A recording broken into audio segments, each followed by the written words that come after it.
Good morning. Good morning. I'd like to call the Board of Supervisors together on Tuesday, January 28th at 10 a.m. Would you please join me for Pledge of Allegiance? I pledge allegiance to the flag of the United States of America and to the republic for which it stands, one nation, under God, indivisible, with liberty and justice for all. Roll call, please. Make sure it still says my name. How are we here?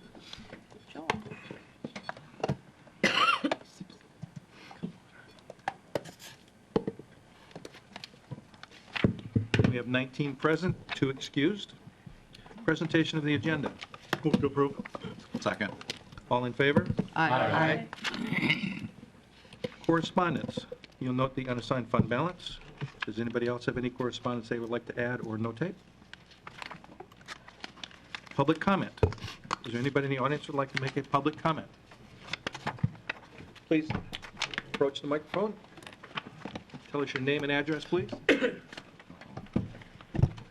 Ann Miller, 2604 Grove Road, Bailey's Harbor, Wisconsin. Good morning. Hi, morning. I'm representing the Door County Coastal Byway Council, and I just wanted to give you guys a heads up that our council members voted if the federal government ever opened up the scenic byways application process for national status for either a national scenic byway or all-American road, we would go for it because it may never come again. We don't know it. The program hasn't opened up for applications since 2005. And it was a long waiting period. A lot of people are wanting to do this. And so we said, yes, we would. So here we are, and they opened it up. And we have to, as a local council, apply through the state of Wisconsin, because you have to be a state scenic byway before you can even think about applying for national status. And because we think, in our minds anyway, that we have the qualifications to meet all-American road status, which is 2 out of 6 intrinsic qualities that the federal government requires you to have in order to even think about applying for all-American road, we're going to try for it. And then if the feds don't think that we meet both qualifications, but we meet one of the qualifications, then they automatically throw us into National Scenic Byway. And part of the reason that we wanted to do this is the goal of any byway, be it state or national, is to preserve, protect, promote what you have. And it covers all aspects of what we have in the county. It's not only just natural and scenic, it's cultural, historical. We partner with a bunch of different agencies down in the state that help us out when we need it, and some of it is roads too. So we are in the process of collecting information. The application process is extensive. We're fortunate enough to be able to hire Jane Carolla, the former Wisconsin Scenic Byway Coordinator and the Rustic Roads Coordinator that worked 20 years at the DOT in Madison, as a consultant to help us, because otherwise some of the questions in there, it's like, what? And we can't communicate with the feds. We have to communicate through a chain. So you communicate to Leette Bonneville down in Madison, then she goes to the state of Wisconsin Federal Highway Administrative Representative, and then they go to Washington, D.C. and talk to those folks. So that's what we're doing, and I'm working with the county planning department or land use services, because they're the ones that have our corridor management plan online. We're working on updating that, and I'm going to work with the technology department on mapping, because there's different mapping requirements, and we're not sure if they're going digital or just an analog static map. So we're getting prepared either way, because the window is so close The nomination shut down, and by May, the federal government will decide who is going to be a byway, and so you have to go through that whole process with the state before you get there. So that, and then the department that got pictures, they said that we could go through pictures and look at them and hopefully be able to use some of them and get permission, because we know about the copyrights and the resolutions and all that of what you have to put online, so that somebody that does have a professional photo in there, it can't be taken off of somebody's computer screen and be used to make a poster and sell it. You have to have the resolution down so that that can't happen, but we're working on all of that frantically. Okay. So if anybody's got questions, if they just ask. Okay, thank you. Okay.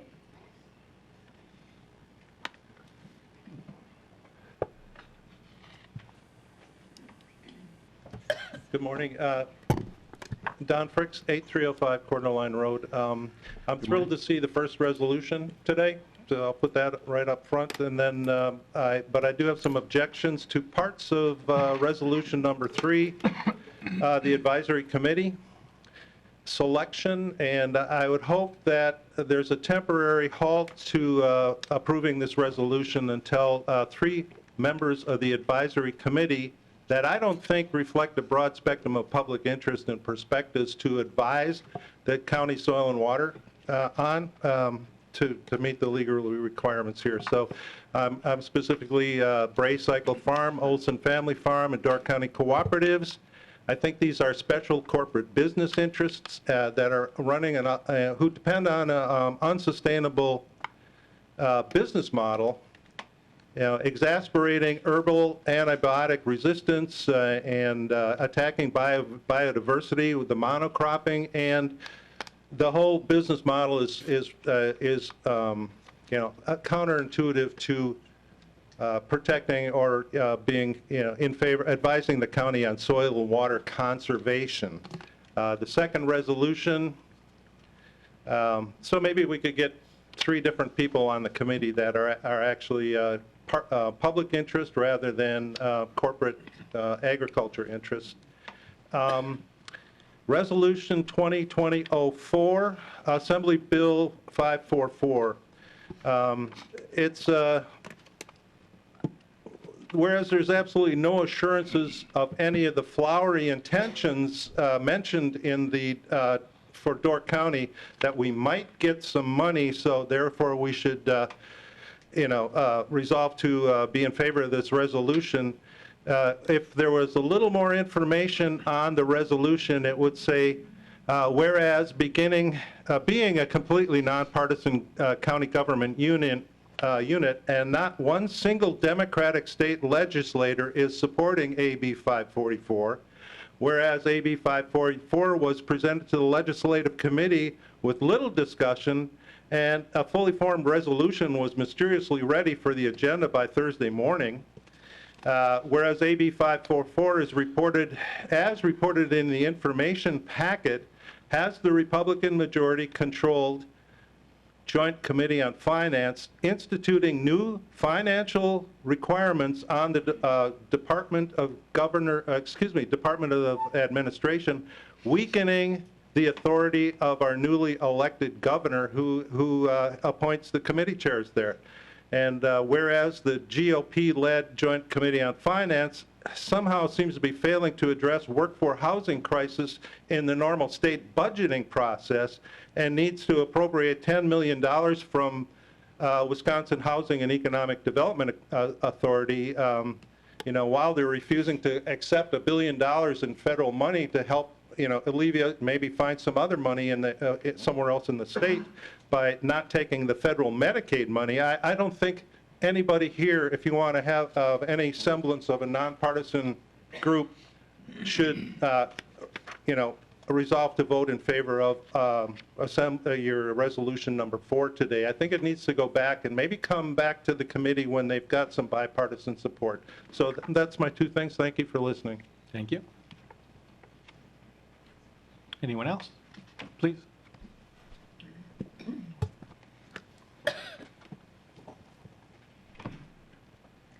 I'm Birch Timmy, 9098 Lime Kiln Road in Sturgeon Bay. Good morning. Good morning.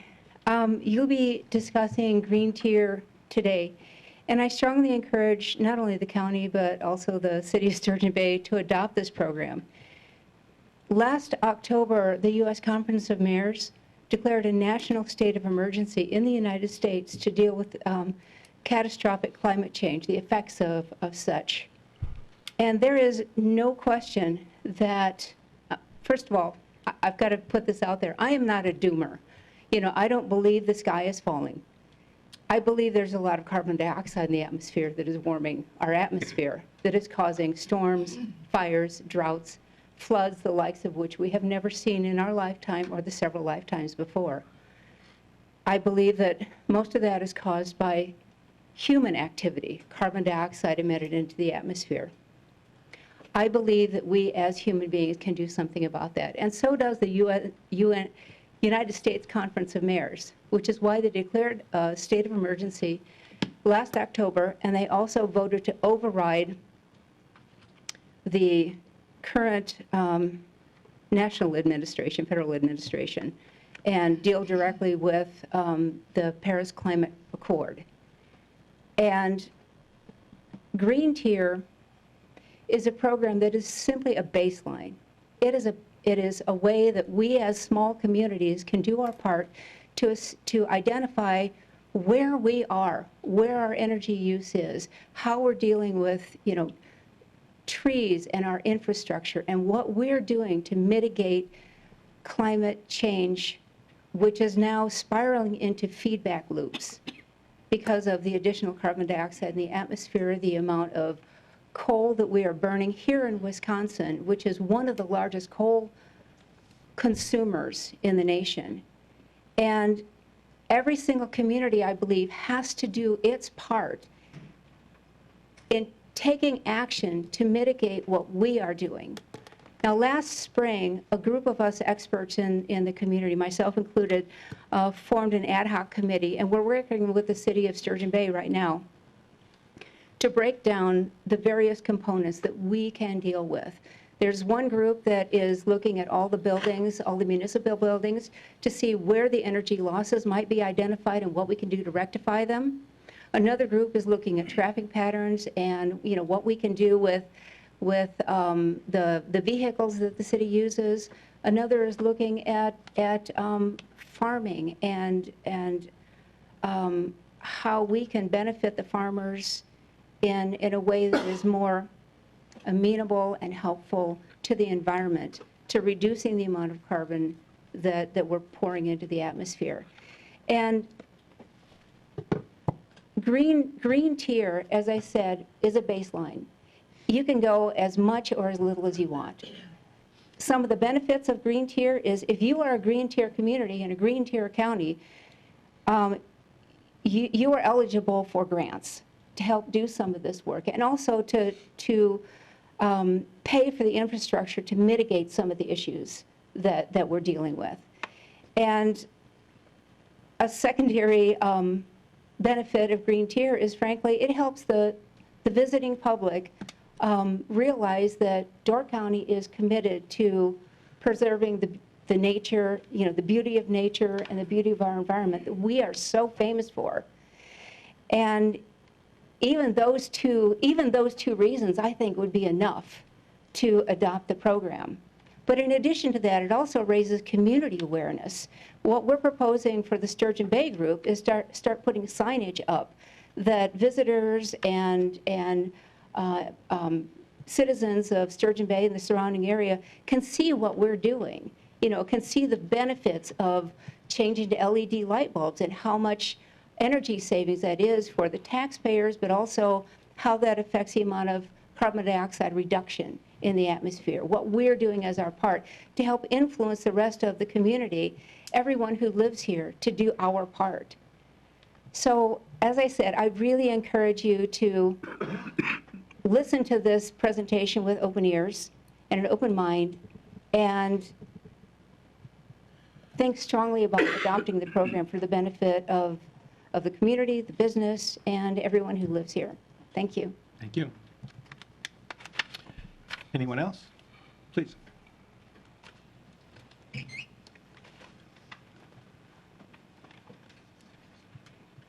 Good morning, Robert Sayers, Forestville. Good morning. This is in reference in the minutes of the previous board meeting on the Forestville Mill Pond drawdown update. Mr. Nelson, during this presentation, accused the public of throwing rocks in the bay where the fish barrier is. He was also specific about the number, the size of the rocks, the weight, and even how they were placed. I quote, in a neat and tidy line against the dam's gate. Mr. Nelson repeated this claim to 3 different media and told this board that the cameras did not take any pictures because the batteries were out for battery maintenance. Battery maintenance for more than 2 weeks? Explain this to your 6-year-old. How convenient. It's also remarkable that Mr. Nelson, during his presentation accusation, showed pictures in this room of the crew at the bay, but not one picture of the rocks in a neat and tidy line. In addition to his accusation on Fox 11, he added, "We don't have any evidence of that. This is just our best theory at this point in time." This is pretty sad.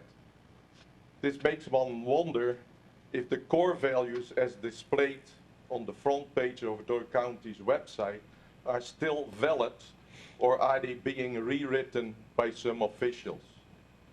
The picture with the fish in the Pulse magazine, issued a week later, was provided by myself to the Pulse with another picture taken half a day earlier, which shows the barrier solidly frozen and with water already backing up to the near top of the barrier. This second picture to the Pulse with the text explaining the situation shed a total different light on the story. It was however, to date, not published. Thank you, and I have a copy of the missing picture, which was sent to the Pulse. Right. Thank you. Thank you. Anyone else?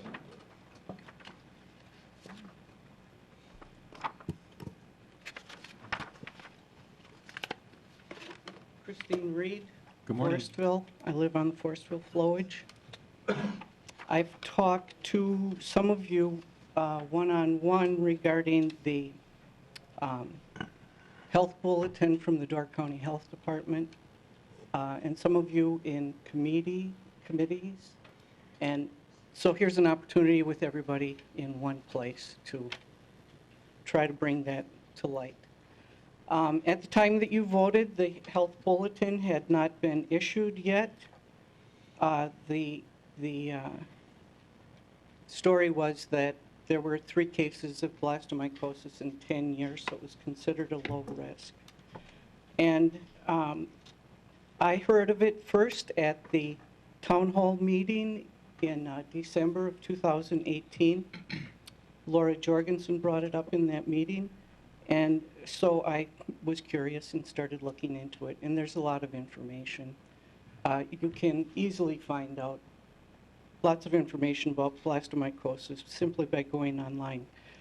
And I spoke to my doctor, spoke to the Lincoln County Health Department. My vet went to some other vets to get, neutral information. And then on March 20th, I called Sue Powers at the health department with a list of questions about it. And she repeated that there were 3 cases in 10 years, so low risk, but that she would look into it and get back to me. And in the meantime, I did even more research. And when she got back to me, she said that she spoke to veterinarians. 0 blastomycosis in dogs, not a risk. And after she had responded to some of my questions, I told her what I had found out since the last time I talked to her, and she got very busy and had a reason to immediately get off the phone, and I haven't talked to her since. But in writing, at the Facilities and Parks meeting, August 14th, I asked for a written statement from the Health Department. I really didn't get a response to that because there were such discrepancies between, that statement. 3 cases in 10 years, low risk, and everything else that I was hearing. This is from a doctor, and I'll point out one little discrepancy between the bulletin that finally did come out, the bulletin that came out 6 days before the start of the drawdown. It's not dated, but it was with a letter that was dated October 22nd. In response to a request for records from someone else with our group, Ben Nelson said that this bulletin was drafted July 2nd. On August 14th, I gave him a written request for this information, and it did not come out until October 22nd. And it glosses over some of the facts. It at least is a written statement. It does acknowledge that it is a risk. It says that a reliable predictor of disease occurrence is the historical incidence of blastomycosis in a geographical area. Blastomycosis is an uncommon disease in Wisconsin. However, the CDC and Dr. Jeffrey Moore from Clinic Merrill Center regarding Wisconsin, the infectious disease blastomycosis is rare in most areas of the United States, but common in our region. In Lincoln County, the normal rate is 40 per 100,000. Nationally, it's 4 per 100,000. However, in 2006, the rate spiked to around 100 in 100,000.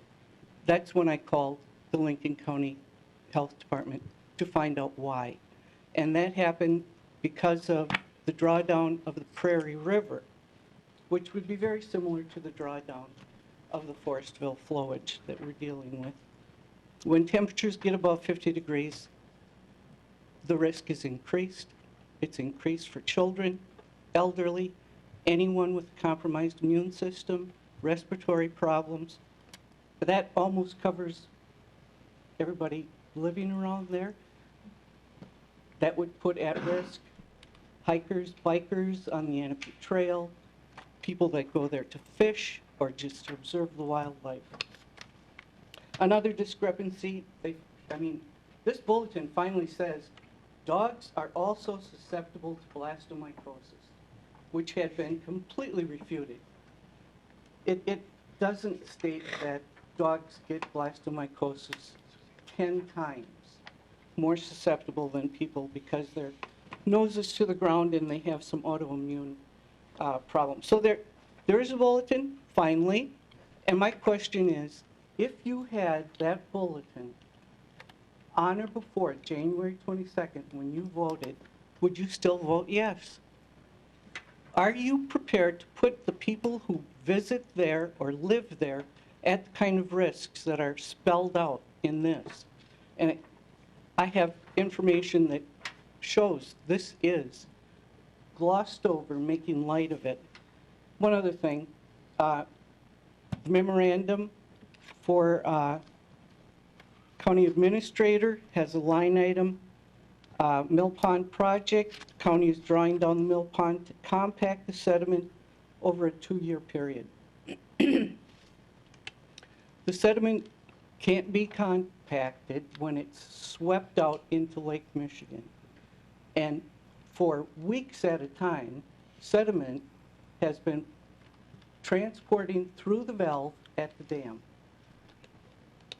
Some people, the day of the vote, said, we believe soil and water, that sediment and contamination will not go outside of the mill pond, but it does. It's videoed, it's dated and time-stamped, and this is an opportunity to take another look at the situation there. More information than you had at the time that you voted, and reconsider. Thank you. Thank you. please. Shirley Senerigi, 604 West Spruce Drive here in Sturgeon Bay, but here making a brief morning. statement from the League of Women Voters. We have an interest in the Green Tier initiative. The League has long held strong positions in support of protecting, preserving, and enhancing the environment by local communities. And so just wanted to say that we're pleased that you are hearing the presentation and hope that you will look seriously at that initiative. Thank you. Thank you. Anyone else? Anyone else? Okay, we'll close public comment. Is there any supervisor's response? Administrator's monthly report. I'll just make one quick statement. Again, we had talked about this in terms of trying to increase communications on, I guess, major initiatives that are going on outside of the day-to-day operations within the committees. If you have any questions, more than willing to answer those, but if you also like a different format, I'm more than open to taking comments back and how you'd like me to either address or improve this. If not, I will continue to try to do this on a monthly basis for our county board packets. Okay, thank you. Approval of the minutes of December 17th county board meeting. Motion to approve. I'll second. Any changes, additions? Grammatical remarks, other errors? If not, all in favor? Aye. Opposed? We are going to move down to item 13 on special reports, the Wisconsin DNR Green Tier Legacy Communities, and I would like to take this opportunity to welcome our colleagues from the city that are here with us today. This is a joint effort and a joint presentation, and I would also welcome any questions and discussions as part of this joint effort. So we have a representative from the DNR here today, so Holly, if you'd like to come up. She's going to do a presentation on the background of the program. I think one thing that she'll be referencing, just so you can get to that within your packet before she starts, is on page 31 of your packet. I think she'll make some references to that and then go through the program. With that, I will turn it over to you. Thank you. Good morning, members of the board. I'm very pleased to have been invited to come here and talk about legacy communities. I'm also joined today with Jean Rombeck-Bartels. She's in the back of the room. She is this region's connection for all of you to the secretary of the department. I'm sure many of you know who she is, and I'm just really glad that she's here because between the two of us, I'm sure we'll be able to answer all of your questions. So I'm going to talk a little bit. My name is Laurel Sukup, and I am the Chief of Sustainability and Business Support for the Wisconsin Department of Natural Resources, and I have a unique position within the department. My program is completely non-regulatory, and we work with businesses as well as municipalities to help them advance their own sustainability goals. There are two parts of Green Tier, one that is specifically focused on businesses, but what we're going to talk about today is exclusively the Legacy Communities program. We like to say that Legacy Communities is a program that is dedicated to helping Wisconsin's counties and communities move faster towards your sustainability goals. This is not a program that is advancing goals that the department has. This is really working with you and your municipal neighbors to advance programming that is important and meaningful to you as a community. We are kind of the hub. DNR is a bit of the hub of the program, where we do a lot of the behind-the-scenes coordinative actions of pulling people together and hosting meetings and developing programming. All of that programming is based upon the feedback that we get from the current members. As mentioned, I'm going to talk a little bit about the program. I'm going to be referencing the page in your packet that has the state of Wisconsin on it initially, and there are some copies on the back table for those of you who don't have the packet. Why don't we start with the benefits of why a community would want to join the program? Someone had mentioned that there is the opportunity for grants. I need to clarify that there are grants available to municipalities, but participating in legacy communities offers a additional grant consideration. So the way I would describe it is if two communities apply for a particular water grant or an urban forestry grant, and one of them is in green tier, they will receive some preferential points over the other community. There are no special grants just for legacy community members or municipalities. However, it is a sort of a tiebreaker court consideration. We really are working to align the resources within the department to be of service to you as far as addressing any of the questions that you have that the regulatory issues that the Department of Natural Resources has, in addition to skills and knowledge that are held within my program on different sustainability activities. We also are very proud of the network as a whole as a learning network. So what we do is we pull together the municipalities and counties that are part of the program 4 times a year. 2 times are remote meetings so that people can join and attend a regional hub meeting. Actually, just yesterday there was one, and I don't know if any of you were able to join, but it was held in the Green Bay office. And what we're trying to do is bring the municipalities in particular parts of the state together to have meaningful conversations on things that are of interest to them, where there can be some collaboration between the local communities to advance different types of practices. The other 2 meetings, we actually try to pull people together in face-to-face meetings. And all of the agendas that are at those meetings are set by the members themselves. We simply do the coordination and bringing in experts to speak to topics that are of your interest. Again, this is not a program that is driving programming that the DNR thinks is important. It's all about putting together programming that municipalities value. You are assigned a DNR liaison, so people from my program are at the ready to assist you with any questions that you might have, helping you navigate the DNR, as well as lining up experts that probably are with other state government agencies, or maybe even technical experts that we have knowledge of that are with NGOs. We have some NGOs that are part of the program already. Slipstream, formerly WEC, they are an energy consultation NGO. This Counties Association, the League of Wisconsin Municipalities, 1,000 Friends of Wisconsin, as well as the Center on Wisconsin Strategy, are all partners that provide their services to legacy communities. As an example, 1,000 Friends has deep expertise on transportation issues. They are always at the ready to help you should you have interest in questions around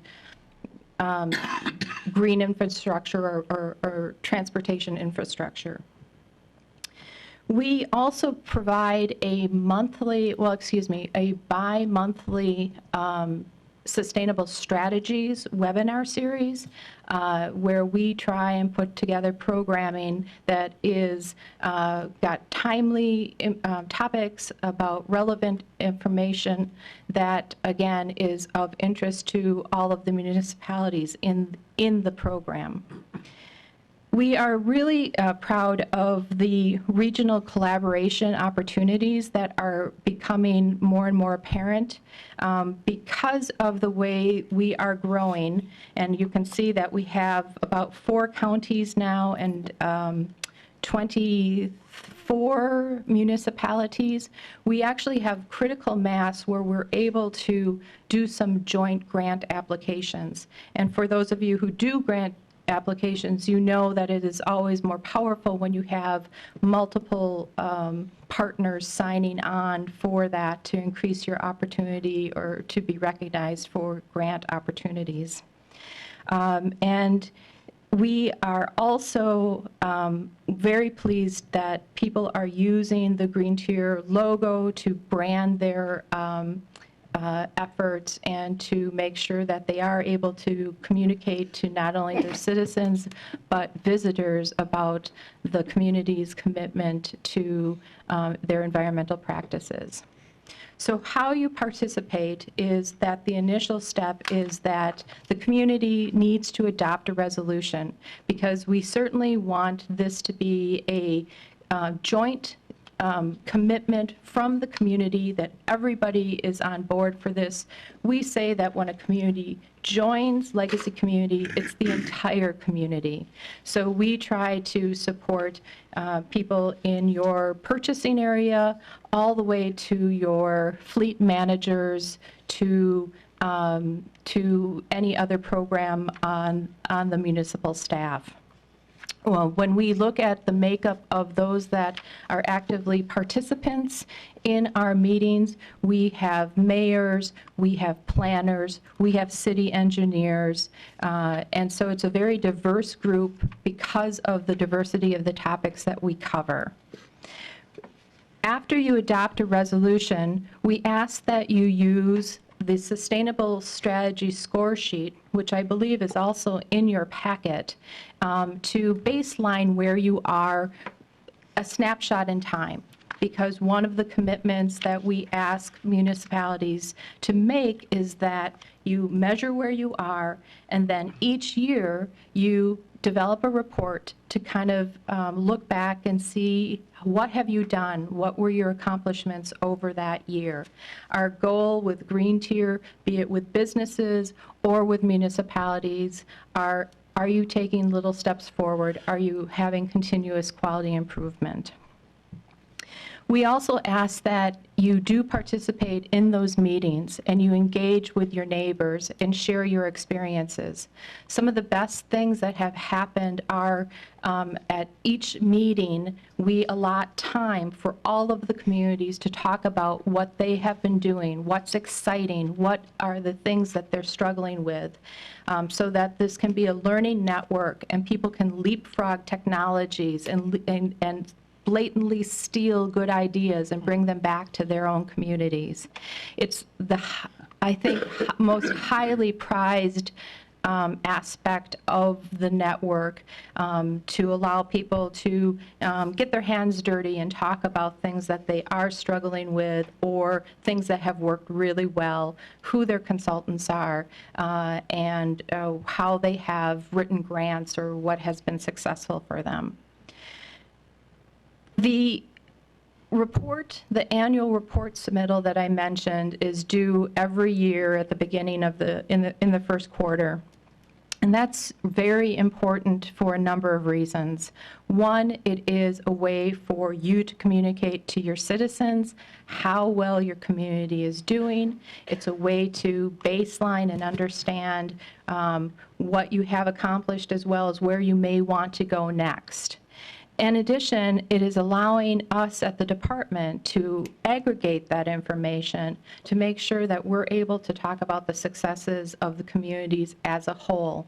Again, we're really committed to also supporting grant exercises, and the more information that we have, the more that we can put into those grant applications, and the more successful that will be in sustaining or securing those grants.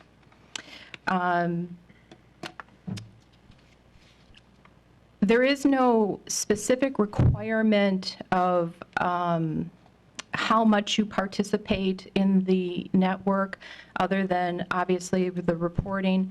But people really find that if they are active, if they are engaging with the meetings, they are expanding their own network of people, gaining more ideas. So it's kind of a action of the more you put into it, the more that you get out of it. I think that's about all I have.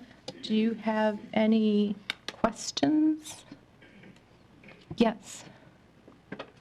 Yeah, hi. Yeah, so you had explained that the more you put into it, the more you get. So with this knowledge sharing that can happen and hopefully will grow, is there going to be a database that's going to be shared, a website, or is it going to be through newsletters on what other counties and municipalities are doing? Yeah, so what we do right now is, it is at those roundtables, but we have, because we have grown and we kind of have more critical mass, we have a communications subcommittee, and that subcommittee is really looking at how and what should we be communicating. We are also establishing at the department a members SharePoint site, a member site where people can go to and look at like best management practices and activities that have taken place within the state.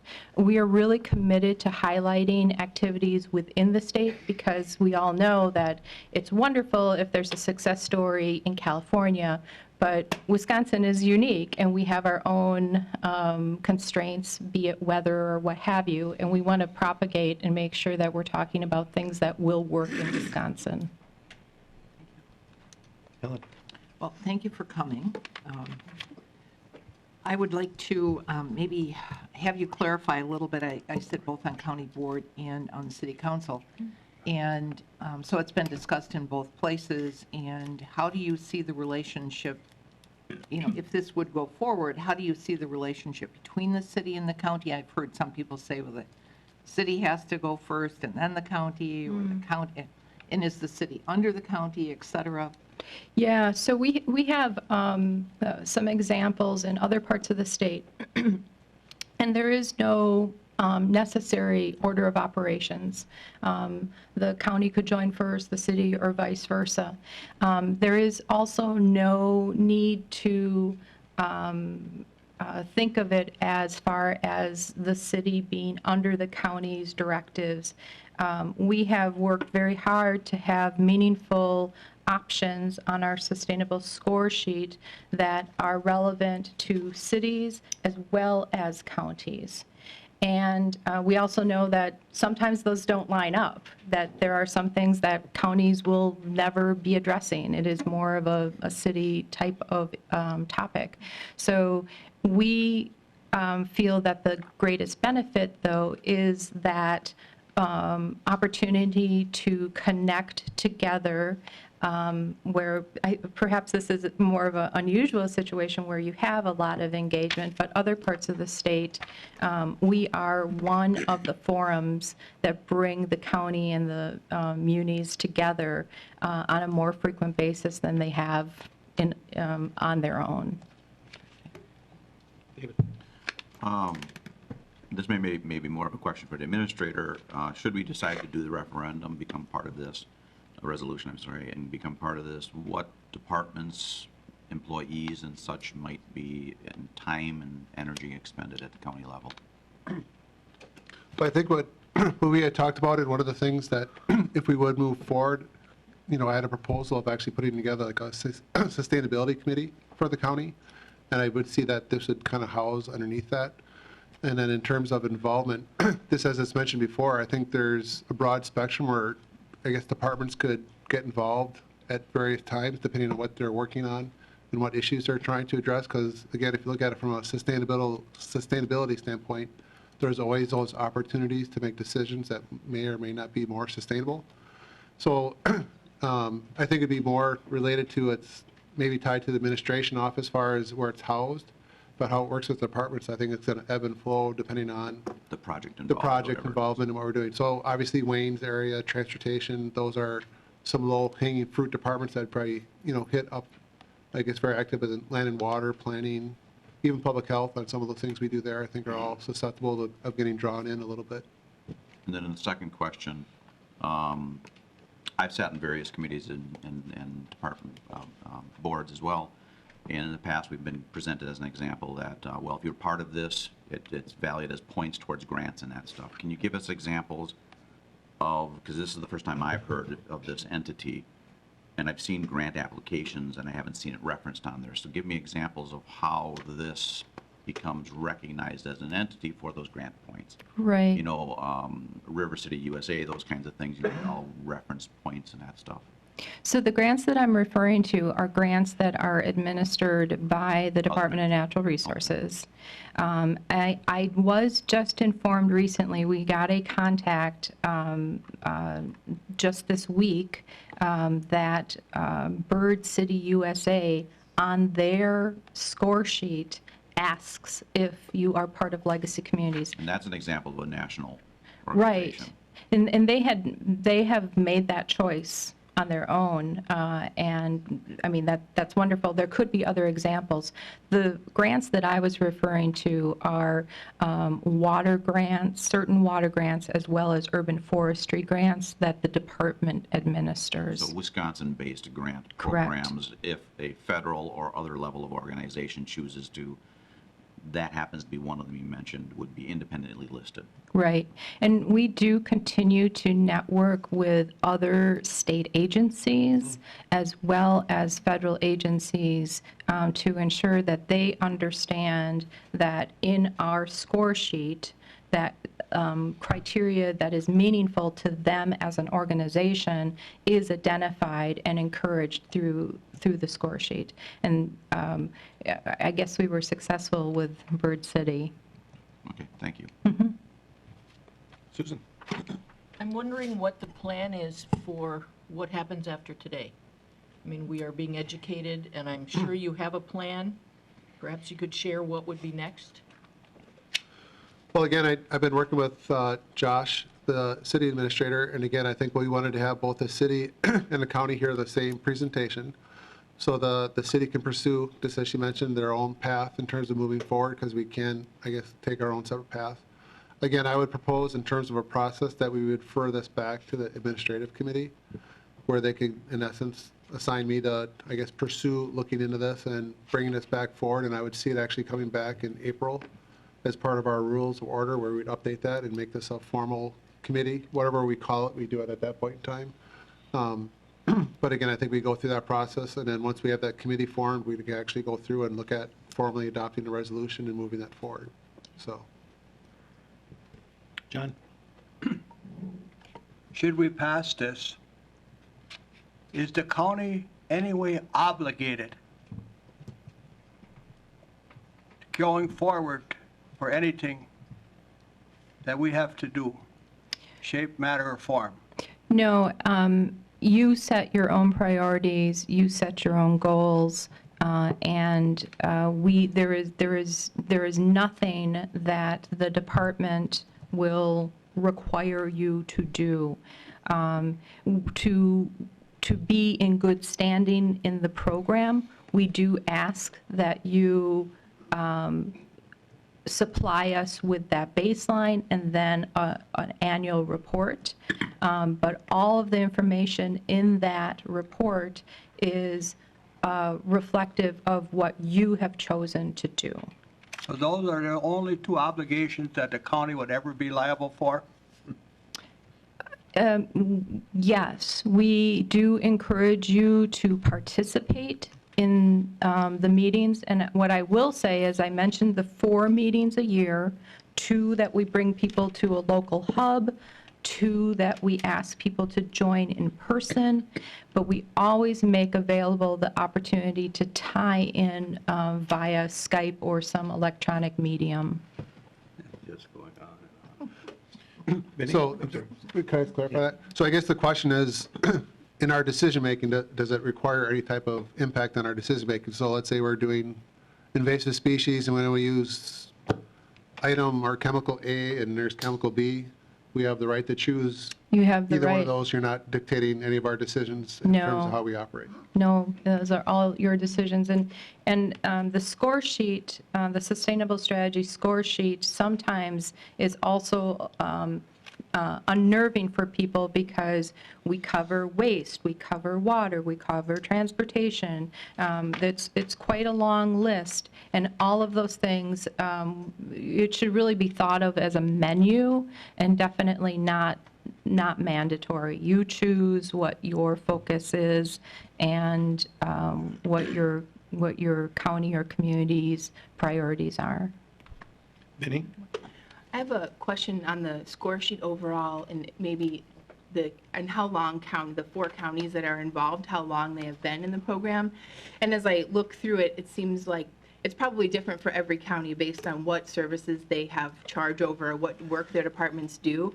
So what does the score sheet mean in the end? Like, let's say, for example, 40% of these things even apply to something the county could do something with. What does that mean for our score in the end? So the score is really only meaningful for you. You establish your baseline, you establish your score. The score structure was established so people could see how they were doing over time. And that's a priority for Green Tier. We want people just to continue moving forward and tackling activities, no matter how small or how large. And so it is not a comparison. You would not be comparing yourself to Bayfield County. It is a comparison for your own assessment. Thank you. Mm-hmm. Helen? One other question. We have a lot of concerned citizens that have been parts of sustainability groups. Is the committees that are set up, are they set up as we want them to be? Could they include some of the citizens that have been involved in this for really quite a long time? And, or is it only county officials, county staff, et cetera? What we have, what we've always tried to acknowledge is that we want this network to not be a drain on limited resources. And so if you have somebody, a citizen who is very active and engaged, it would be your choice should you want to put forward a citizen as your representative. Again, I will say that one of the reasons we ask for that resolution is so that it is a decision by the board to join, and that, you know, depending on what your interest is, that may dictate who you want to put forward or what topic is being discussed at a particular meeting. If it's transportation, well, then you would have folks. If it is invasives, like you had mentioned, maybe it'd be someone else. But we do allow for citizen participation, but we don't make that decision. You make that decision if they're the right person. Dave? How old is the program? We started, I apologize, I should know this off the top of my head. We're probably going on 10 years. So the policies have basically not changed in that 10-year window of time. We've changed governors, we've changed organizations slightly, but substantially this entity has stayed the same. Yeah, so when it was first established, we were allowed to have 5 municipalities, as far as it was essentially kind of a pilot to see how it would go. And then the charter was opened to allow more municipalities. And then the recent iteration was that we allowed counties into the program. And one of the reasons we felt really compelled to do that was because of the ability to get at landscape activities. You need that county as a core member to move on certain activities, you know, be it things like flooding or other broader landscape issues. So we do continue to evolve the charter, but what we will say is that the charter is only changed after a vote of all of the members. And then one more question then. Mhm. If we so choose that at some point in time, say we get into this and choose to leave, what's the procedure to do that? Yeah, you simply write a letter saying that you're choosing to leave, and it's that simple. You may have some colleagues that try to have you stay, but there's no, you choose if you're in, you choose if you're out. Yeah, and I bring that up because as we know through the last 30 years of government level activities, what starts out today doesn't necessarily stay this way. And we see this recently in a lot of the state and federal rules. And that's, I think, gets to the heart of some of the questions that you've heard. Yeah. Yeah, no, all fair. I mean, that's why I'm here, to make sure that you have complete transparency on what the program is about, and talk about any issues that or concerns that you have. One more question. Could you talk a little bit about the relationship with PACE? Yes. So the PACE program, the Property Assessed Clean Energy Program, is a program. Are you familiar with the concept? Yeah. Okay, thank you.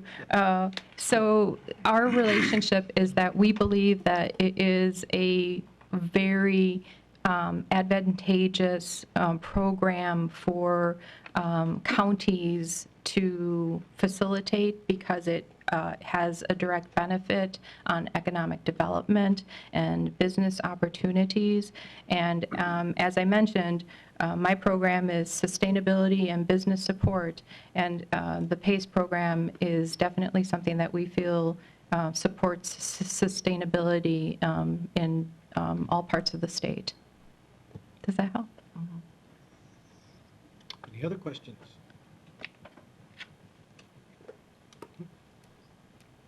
None? Thank you very much. Thank you.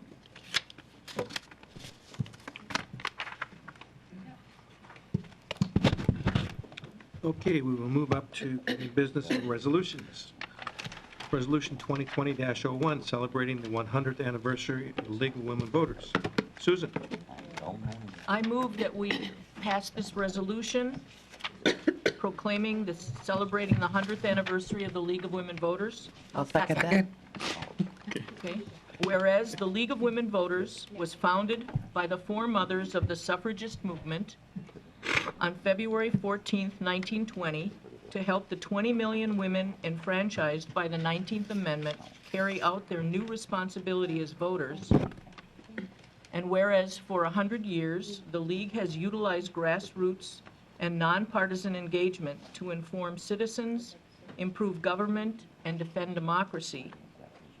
And whereas the League has worked to protect and strengthen voting rights and access, and to promote open and fair elections. And whereas the League continues today as a nonpartisan political organization that encourages informed and active participation in government, and works to increase understanding of major issues in public policy through education and advocacy. And whereas the League of Women Voters of Door County was founded in 1952 and has a current membership of 70 women and men. And whereas the League of Women Voters of Door County vigorously works to assist with voter registration, to educate voters through local candidate forums and election information, and to hold educational meetings on key issues. Whereas the League of Women Voters of Door County believes that active and engaged citizens are and must continue to be the backbone of democracy.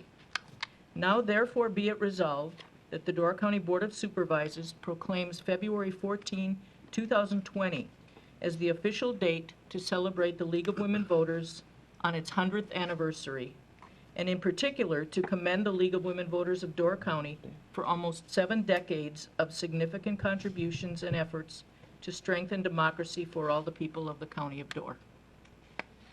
Thank you, Susan. All in favor? Aye. Opposed? Thank you. Resolution 2020-02, approval of gift, grant, and/or donations to the Door County Transportation Department. Would somebody like to make a motion? I'll make the motion to approve resolution number 2020-02. Second. Ken? Sure, this is just since it's over $1,000, it's required to be accepted as a grant or donation.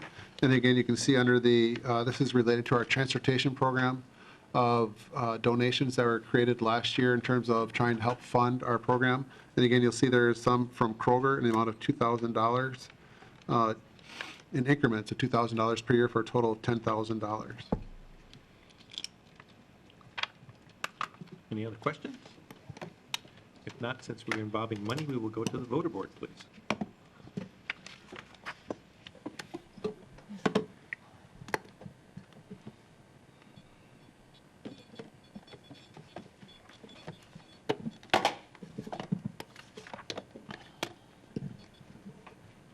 That is. Hang on. That's passed, vote of 19 yes, 2 absent. Thank you. Resolution 2020-03, creation and appointment of an ATCP 50-12 3A Wisconsin Admin Code Advisory Committee. Mr. Fisher. Thank you, Mr. Chairman. I'll make a motion to adopt resolution number 2020-03. Is there a second? Second. Okay. This is the creation of an advisory committee. It's on addendum A. You have the parties involved or would be involved if we adopt this. Pretty self-explanatory. I know we had, during public participation, an individual said it should be sent back because they did not care for the makeup. There were some entities they felt didn't belong there because they were biased.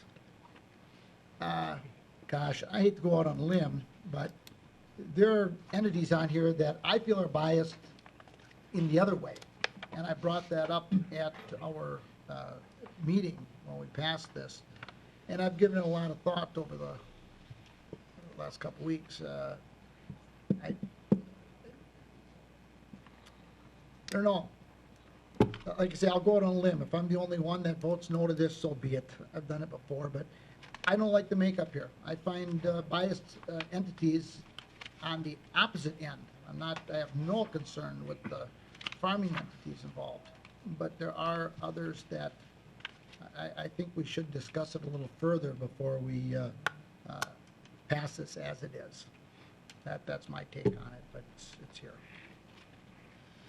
Helen? I think that the makeup, I like the makeup.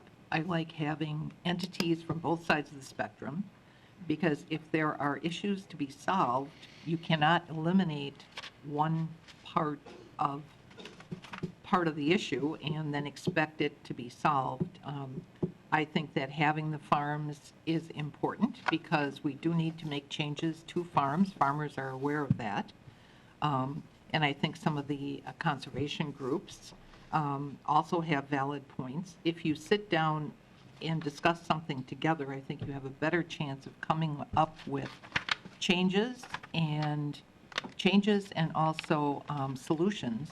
And I think it's important when you have such various, there are no good guys and bad guys. There are just people who need to solve some problems. And I think by having this representation, I think you have a cross-section of what is out there and people who can speak to the issue from all angles. I guess I'll make one comment myself. When I went through the list, I was actually pretty impressed with the depth and the breadth of the various constituencies that would be represented. I mean, it's pretty all-encompassing, obviously opposite points of view, but everything in between, too. I mean, it covers a lot. So. Nissa? I would think not having a full echo chamber would be a better answer just because of getting a better solution in the end. If you have people that don't necessarily always agree but can compromise to a final answer, it's better than one end of the either spectrum driving the entire thing and then you having bigger issues at the end of the day than both parties actually agreeing on something. Nissa? I mean, sorry. Nope, that was me. I was just wondering, I see that Erin's here too, if we're able to ask her to explain a little bit more about what the Door County LWRM plan is. I think that would give some context to this for everybody. Good morning, Erin. Good morning. Thanks, Vinnie. So the Land and Water Resource Management Plan is a document that we've had in the county for years. It's a 10-year document that guides the department's efforts, the Soil and Water Conservation Department's efforts, and outlines the programming that we use to meet our water quality goals. And it identifies resource concerns that we have in the county and how we're going to meet those concerns. The advisory committee is just one opportunity for public participation as we update this plan.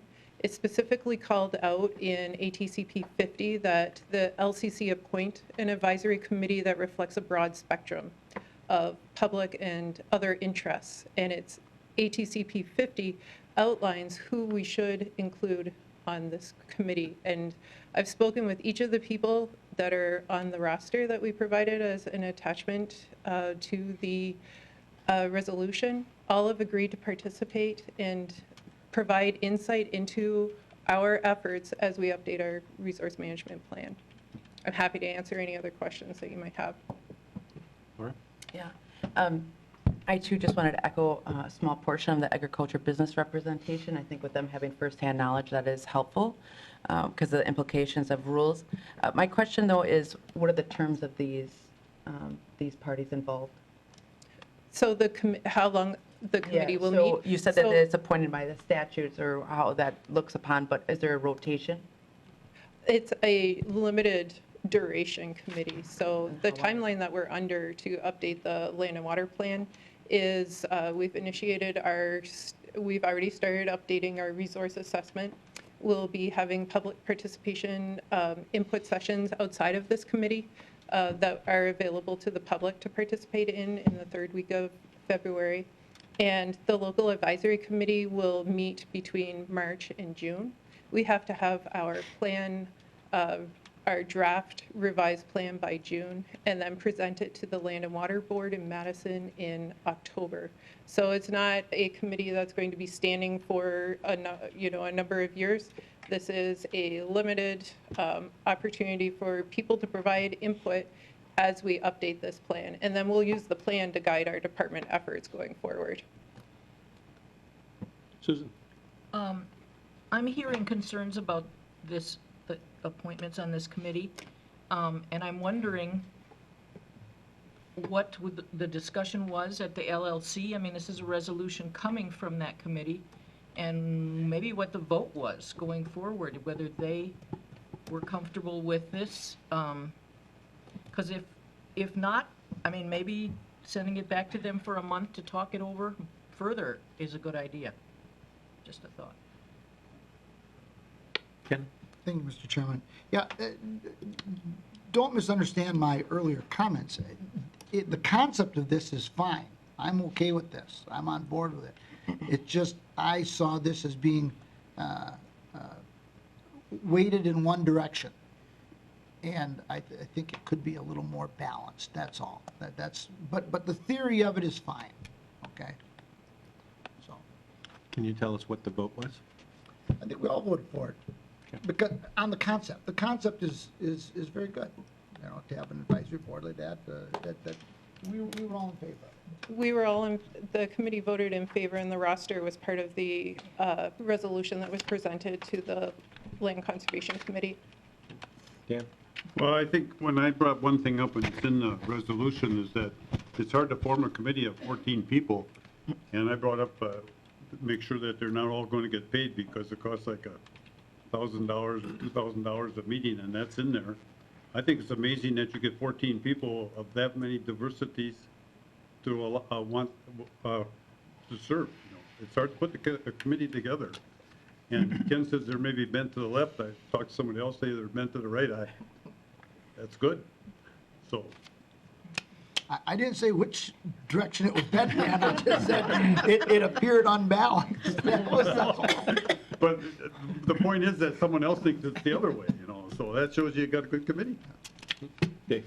My question is related to how this group of individuals were chosen. Quite often when we have these kind of temporary committees, they're somehow interacting with the committee that they're sitting underneath. How do you go about getting these individuals? What was the process? The process was to identify broad categories that ATCP 50 had provided to us. They identified you want to have somebody representing the UW system.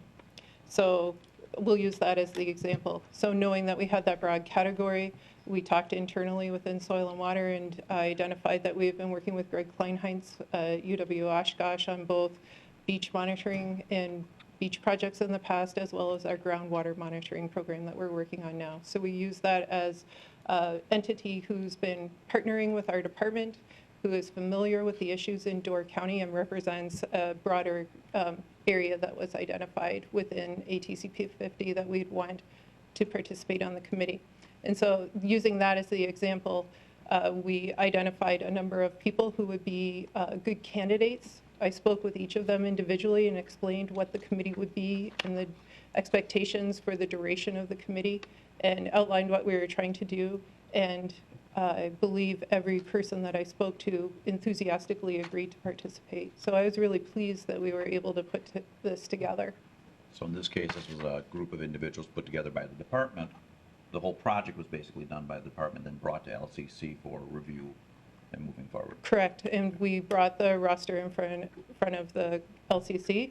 We had a discussion about the committee and what it would, the timeline that we're operating under, who was going to be participating on the committee, and then the LCC forwarded this resolution to the board. Thank you. David? When I first saw this, the committee recommendation, I guess some concerns came to me that while there's nothing wrong with any of the groups represented here, I'm sure they're all good individuals that were nominated. I kind of feel listening to some presentations at different conventions, I recall one with Sauk County, where you have to have people that buy into these programs, the users that buy into it, and they help create it and make it function, whether it's their parks or the municipal water services that go to those communities and things like that.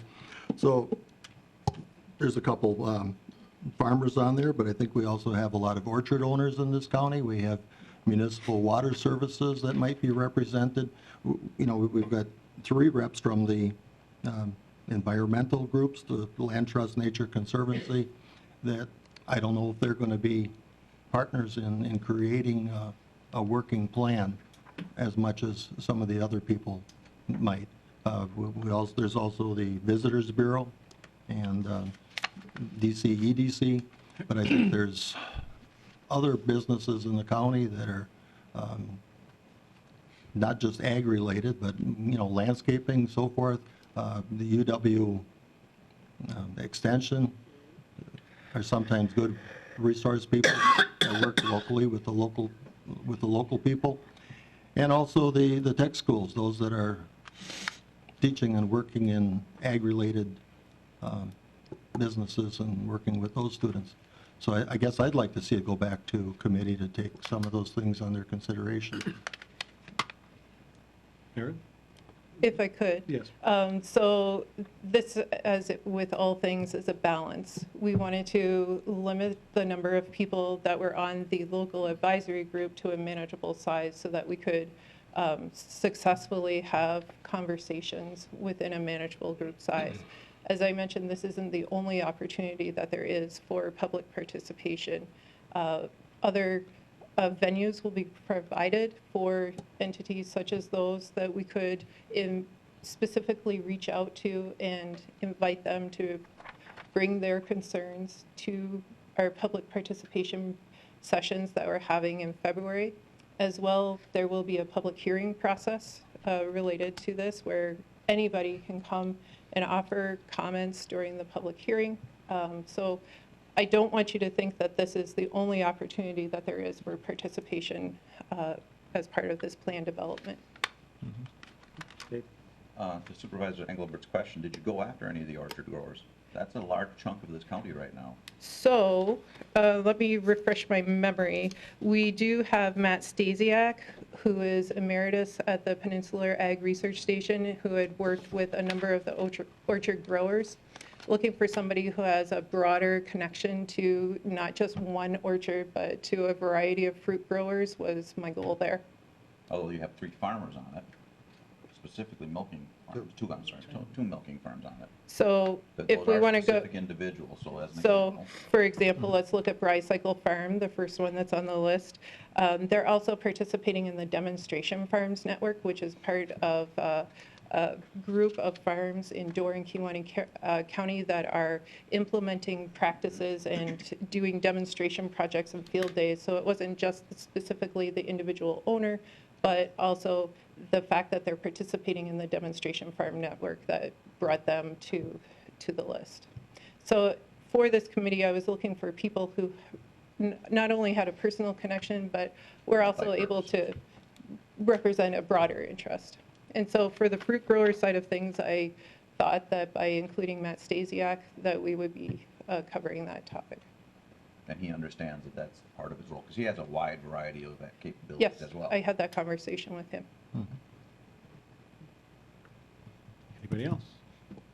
Linda? If you look at the administrative code, it gives an example of committee members or whatever, and it does say affected farmers, businesses, and landowners. So I think we have that covered. It says agricultural businesses, environmental, civic, and recreational organizations. I think we have that covered. Federal, state, and local, we might be a little heavy on the local side. I see a lot of Door County, Door County, Door County. And then the University of Wisconsin, and there again, I think Matt could probably help us with that. So We also have Greg Kleinheinz from University in Oshkosh.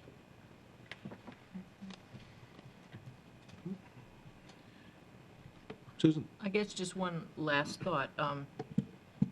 I would certainly be willing to vote for it to go back to committee if the committee felt there was value in doing that.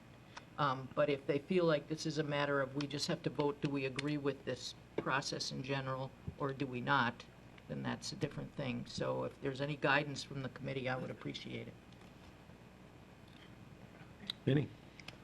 I guess mine is kind of straightforward. I agree with the process and the list. I think the process is mandated to create the plan that Soil and Water needs to work from, and I feel like the list is broad and covers all the criteria they're supposed to cover.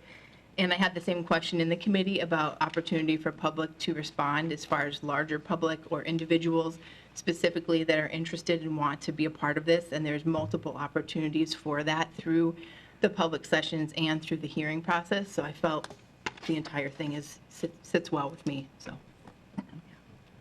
Ken? I thought you were going to say something. Well, yeah, here it says,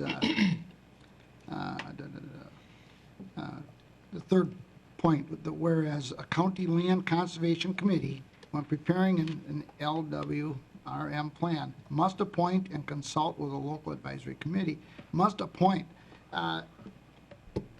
You know, we didn't appoint this. The committee didn't appoint this. We were given it. Here it is, take it or leave it. The concept is great. Maybe if we sat down as a committee and and we all came up with our group of people and made our own list, maybe it would be the same thing. But did we as a committee put this list? No. No. We had nothing to do with it. It was just, here it is, take it or leave it. And that is my stopping point.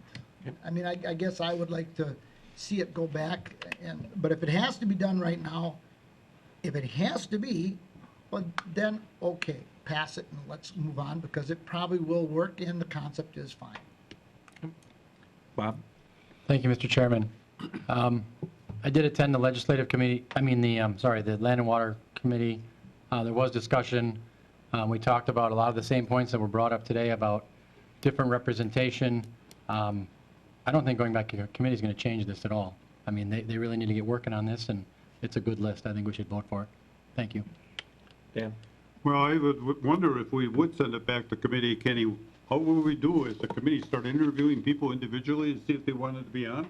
or we pass it on to Erin to do it. And that's probably what we would do, and that's what she did. Probably. What I'm saying though, Dan, my point is, it says the committee comes up with it, and we did not. Oh, okay. You approved There's it, no though. items there that we did not. We were given the list, and that was it. So there was plenty of opportunity for discussion during the Land Conservation Committee about members, and the roster was provided, yes, so that we could facilitate the committee's discussion. It's very difficult to come up with a list absent any suggestions. And so following how we typically work with the committees, we provided a starting point for the LCC to discuss and choose whether or not to move forward with. Megan? From where I'm sitting, based on all the guidelines that have been provided, this is an absolutely fantastic list of representatives. A lot of folks with a lot of knowledge, experience, looking at everything from all sides. And I think you did a great job putting it together. It is if there is concerns about the wording or the resolution, then we can make a motion to amend to change the wording. But from what I'm also reading, it was approve the creation and the appointment on line 17. So I'm fine with the wording as is for this resolution. Randy?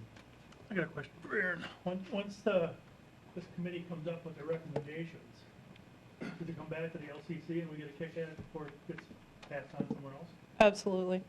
So we provided in the LCC packet a schematic of how the public participation forms the base. The local advisory group has more narrowed and focused discussions, and then the LCC is on. They're providing the recommendations to the LCC. The LCC has final say. And much as in the creation of the committee, I anticipate that Soil and Water will be generating much of the information that's provided to the LCC for their review and input and participation in this document. And so, yes, the LCC is the one that's going to have the final say over what's included in this plan. We will hear from the public and have opportunity for different ways of public participation as well. And so that'll be the responsibility of the LCC to balance that public participation with what the plan has provided. I voted in favor of this committee, but since then I've looked at it a little bit more and had some concerns. I see. I would encourage the LCC to think about the timeline that we have to prepare this plan. And if we are going to retool and think again about how we're going to establish the committee, we need to be moving forward. And so I just put that out as another consideration. Basically, at this stage of the game, I myself was on the fence on this. I'm going to vote in favor, I believe. I don't think I've ever said that since I've been on board.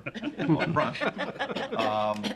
But my question is, to Supervisor Halstead's question is, it's going to come back to LCC, but to what degree are they able to make or request changes done to it? Because this is following a generalized statutes organization, correct?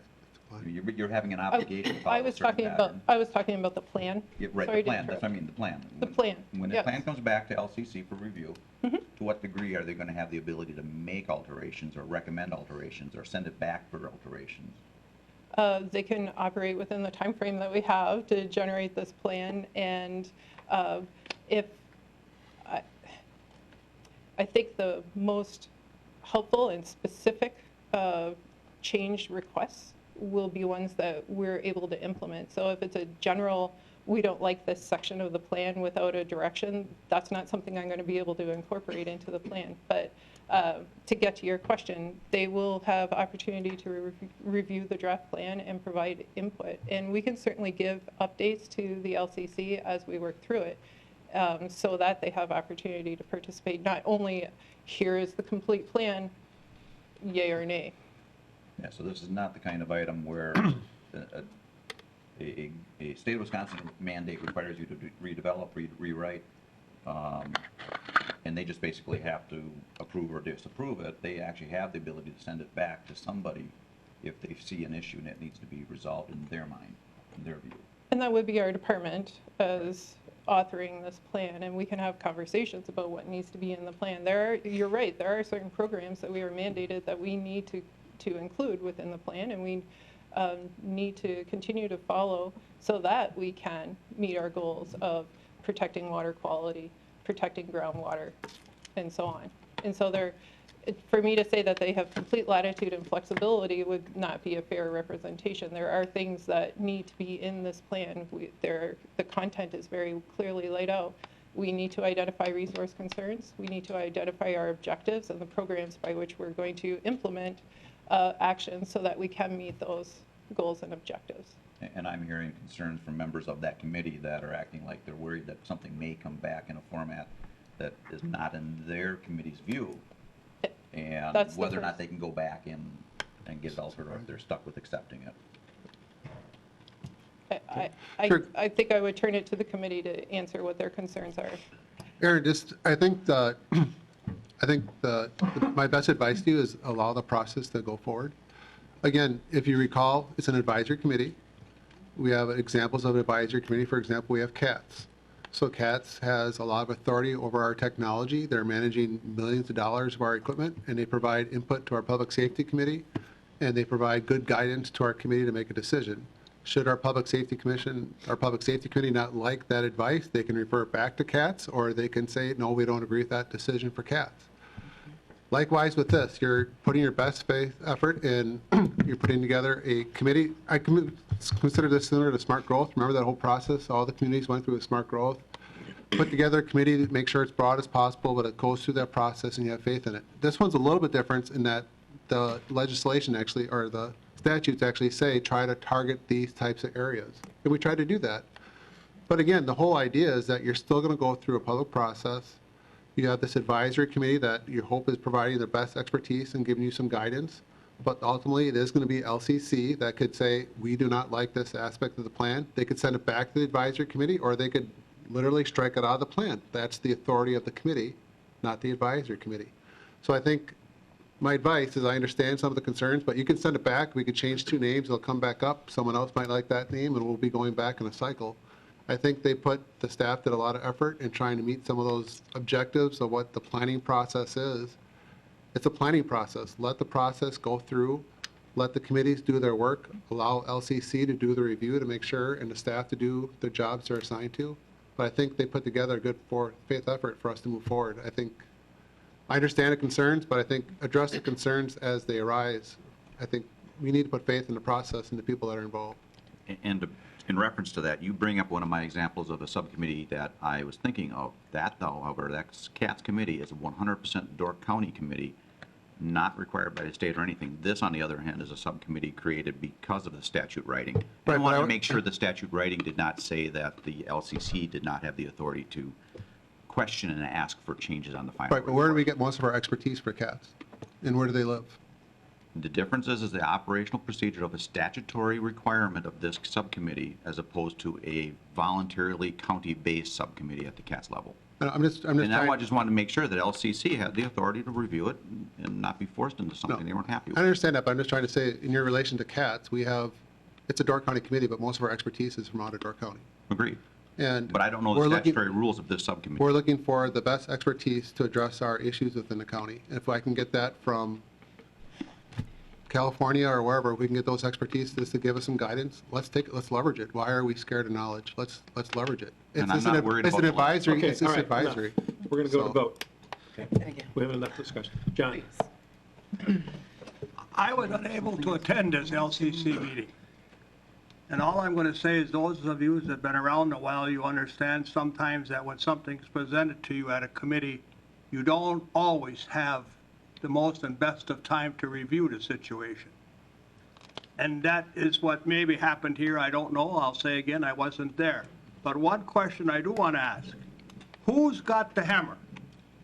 Who says what happens? Joe. Ultimately, and the only reason I'm speaking up is I don't want it to get lost, and Aaron can correct me, but ultimately the state decides whether the plan we submit is acceptable or not. So ultimately the state has approval. There are statutory guidelines of the administrative code, so there are broad parameters. What comes from the LCC out of the county, will come from the Land Conservation Committee, will go to the state, but ultimately state could say, yes or yea or nay to various parts of it, and we need approval of the state to continue to do what we do. That's correct. So in other words, don't believe that the LCC committee is going to have the final word here, because they're not. To go off the advisory. Of the plan that's submitted to the state, they do. No, the state can send it back. Yes, that's accurate. Okay, because there's mileage involved, there's dollars involved, we're going to go to the voter board on this one. Okay.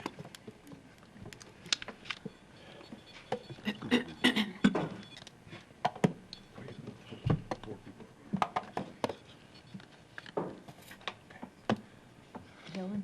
Helen? Oh, I thought I did.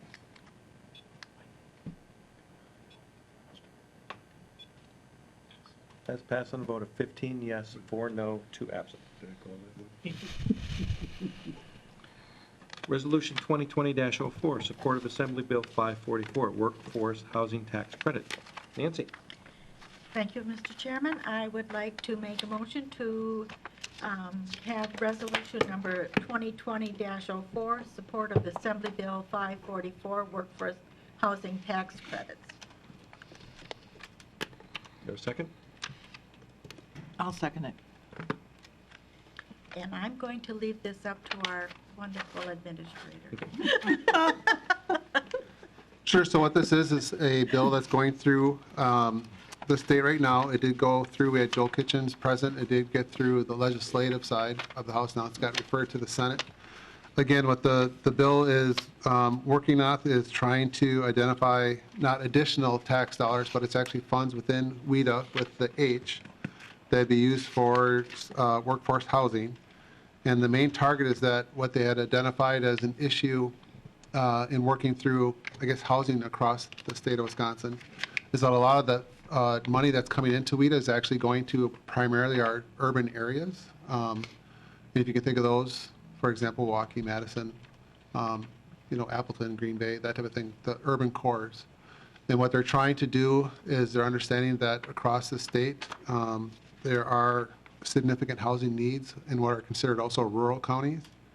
And when I specify rural, I think it's still 62 of the 72 counties that are still defined as rural that would qualify as potential recipients of those dollars.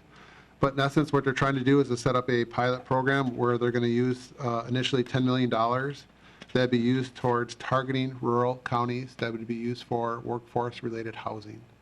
And obviously, as you understand, we had our housing study, which is obviously a huge need for Door County.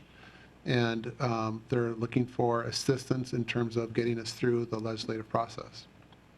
I can mention that the Wisconsin Economic Development Association was actually there a week and a half ago as far as their legislative days, similar to our Door Kiwanee days. And this is one of their primary issues on behalf of economic development for across the state in terms of one of their legislative issues trying to push through because they think it's a significant issue in terms of addressing housing in rural parts of Wisconsin as well. Helen? I know we're using some WIDA funds in the city of Sturgeon Bay, but I know that there are also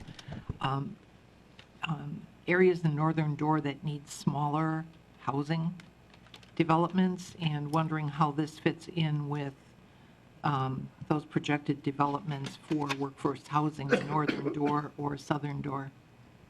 So it's our Is this understanding something that with- would apply to that? Yep. So, for example, those types of project would qualify. Again, with something like this, Door County, again, our support of this does not mean we will get any of this funding or not. This is that in general, we're supporting this type of a program that identifies funding towards, I guess, housing in rural parts of Wisconsin, which Door County is a part of. But yes, projects in general, those would potentially qualify. Because isn't it the smaller housing can't compete with the bigger housing? That's one of the problems with the smaller. They're not as economically viable to build something small as to put in a big urban development. Correct. Just the costs right now are, just with all the stuff going on with lumber and construction costs and everything, it's very difficult for projects to, in essence, cash flow. So that's one of the areas that they're having issues with. Susan? You said it was a pilot project. Is there an end date for it? Like it's a 1-year project, 2-year project? Or? It depends on the timing of the legislation. We were told by Joel Kitchens, if it would get passed, they'd have to go through and they make their rules, and whether it be like a 1 or 2 year cycle in terms of grants or something like that, that's not yet been defined by WIDA. Anybody else? If not, all in favor? Aye. Opposed? Thank you. Resolution 2020-05, Emergency Services Facility, Washington Island preliminary assessment and cost estimates. David? Okay, the committee reviewed this resolution. It was agreed to hire the Samuels Group to do that preliminary assessment and cost estimates. The money of $15,000 with some potential additional cost expenses going to the island. It was approved at $18,000 with the money to be taken from the $800,000 that's in the CIP budget for that facility. So I make a motion to recommend approval. Second. Question? This needs to get 2/3 vote. That's a clarification of the resolution. It's 2/3 vote. Okay, so Grant is clarifying, we need a 2/3 vote for this resolution to pass. David? So question, and the final thing here, and my question is, it does not indicate if the vote, when it comes back to the county, do we also need to, remind me if we did this the same as we typically did on these in the past, where when this comes back, we still need to do the next vote to actually move forward. The resolution doesn't say that here, but our normal policy is that's the way we operate. That is correct. Everything, what we'll do is that if the results of this study would come back before we proceed on to any next phase. The vote. They've reported back. For that line Right, seven. say anything about the vote. For line seven. Anything else? If not, we'll go to the voter board.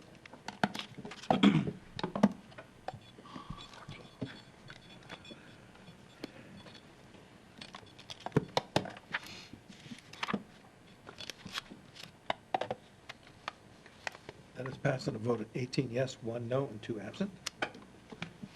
Excuse me. Resolution 2020-06, audit of Door County Treasurer's Department. David?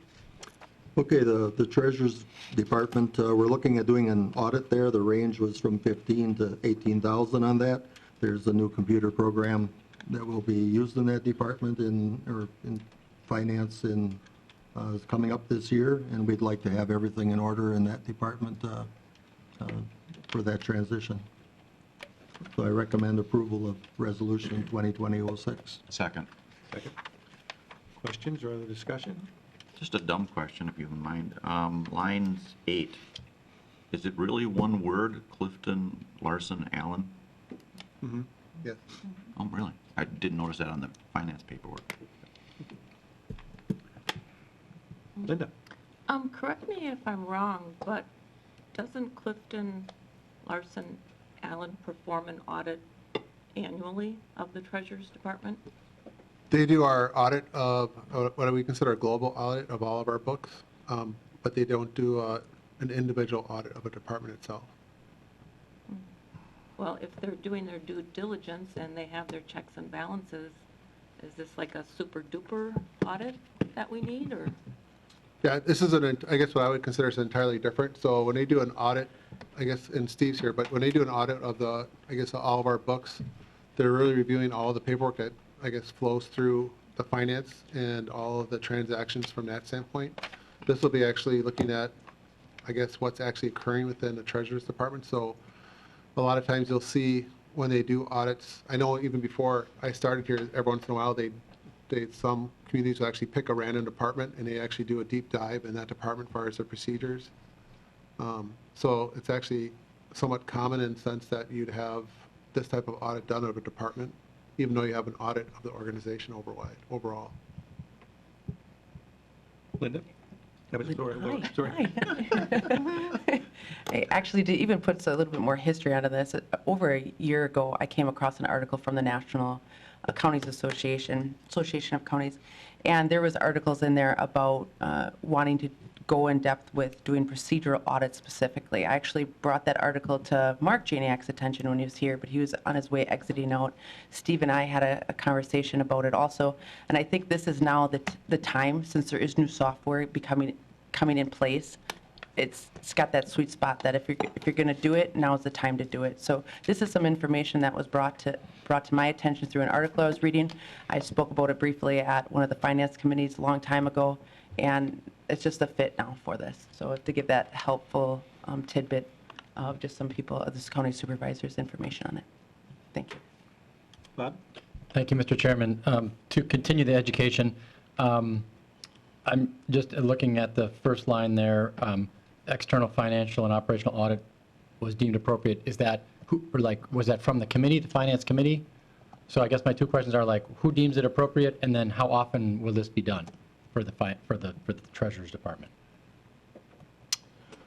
I think that's part of it's twofold. Again, the supervisor just mentioned that was actually brought up as a discussion in terms of how we actually conduct audits. So I know the finance committee actually had some discussions in terms of our procedures and how we review things in terms of not only the when we do the organizational audit, but when do we do, I guess, individual audits. In terms of how often it's done, it's really, in my mind, sometimes it's case by case driven in terms of a circumstance or items that are going on. So like, for example, we did I would consider an operational audit of our information services department about 3 years ago, mainly because of our expenses and everything going on with all of our technology changes. So there was an opportunity to do that. In this case, with our treasurer's department, again, we're embarking on a whole new system that actually handles everything from the start of our creation of our tax roll files all the way through the collections. Again, we've had existing software that's been, I think, there over 20 years. David, you might be able to correct me. You might know a little bit, but I think it's been close to 20 years. So it is, I guess, a landmark change for that department, and also how we track all of our dollars. And to me, there's some significance because there's a direct impact on each municipality in terms of how we reconcile the books with each municipality, but then also how we, I guess, reconcile those funds coming in and how they tie then into our financial system. So again, that's, from my standpoint, it's you're looking at, a $70 million budget of that cash flow coming through that office. I think it's, from my standpoint, it's the right opportunity for us to make sure that we're looking at not only the procedures, but making sure we have everything as tight as we can in terms of, again, reconciling and not having as much data entry and as minimal as possible. So in terms of it happening again, I would not see, unless there's an issue, I would not see the need to do it again unless, again, you do something major in terms of a trigger point for it. Thank you. Maybe a follow-up question. So do we know when the last time the treasurer department was audited? I have no recollection, and I'd have to defer back to Grant to know if we even did one. No, I've been here since '97, and we've not done one since then, so it's been a long time. All right, thank you. Biz? Thank you, Mr. Chairman. I'm on the Finance Committee, and I think the auditors, when they do the county, it includes all the departments. But I think now having an audit looking at just this individual department is probably good, because I think the director of that department did make a statement that I think we're doing everything right, but if I'm doing something wrong, we're going to find out. But otherwise, which I thought was a really good statement. They think they're doing everything right, and if the auditor says, oh, this is not right, you're doing something wrong, I think he welcomed that, to find that out. Yeah. Linda? Well, I would still argue that they do an audit annually of every department, I guess. I fail to see where, just because they're getting new software, that substantiates the need for an audit. John? On that same context, I believe we just went to new software in the finance department here recently. Are we looking at doing an audit every time we make a major change like that to each department that would make a major change? Is that something that's going to be looked at in that context, or just individually? Again, I think the circumstance, I guess, justifies when we request it. In my mind, obviously, finance instituted a new software package, but the transition to our I guess, is the same package that we had before. It was just I guess, a Windows version of what we had in terms of that. So in terms of the procedures and what we've done within finance, all that, I guess, remain consistent. And I guess from that standpoint, that's why we didn't really look at doing an audit because of the software. Was this a simple transition into a more of a Windows-based, cloud-based version of that? Thank you. Dave? Yeah, I guess to answer some of Bob's question, going back to 92, I'm dating myself, but that's when I'll state as well, that's when the finance was really under the county clerk, and they're working there, and through those years, the finance department evolved to being a separate department, and it was Roman who we hired Grant as well. It's, as Ken said, we want to make everything work smoothly between municipalities and the school districts and have policy in place as those entities are changing their software and working perhaps with us, and if we're collecting on their behalf, and then within the departments, because the finance has grown to the size and all the work it does. We want to get everything in place to work smoothly.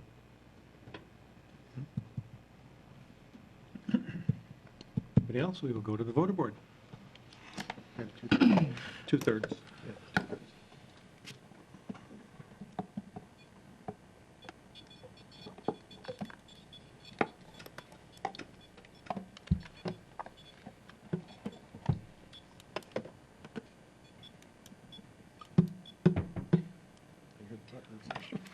Come on. I can hear You can do it. Both way back in. There it goes. Unanimous passage vote, 18 yes, 1 no, and 2 absent. Thank you. Ordinances, we have none this month. Special reports is already complete. The new business for the election of Civil Service Commissioner, we have no potential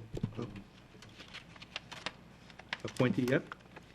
Any oral committee reports? Any review of committee minutes? Review of vouchers, claims, and bills. The next regular county board meeting is scheduled for February 25th at 10 a.m. The meeting per diem code is 128. Mr. Fisher. Thank you, Mr. Chairman. With that all being said, if there's no further business to be transacted, I'd like to make a motion we adjourn. Second. All in favor? Aye. Opposed? Thank you, everyone. Hold on one second.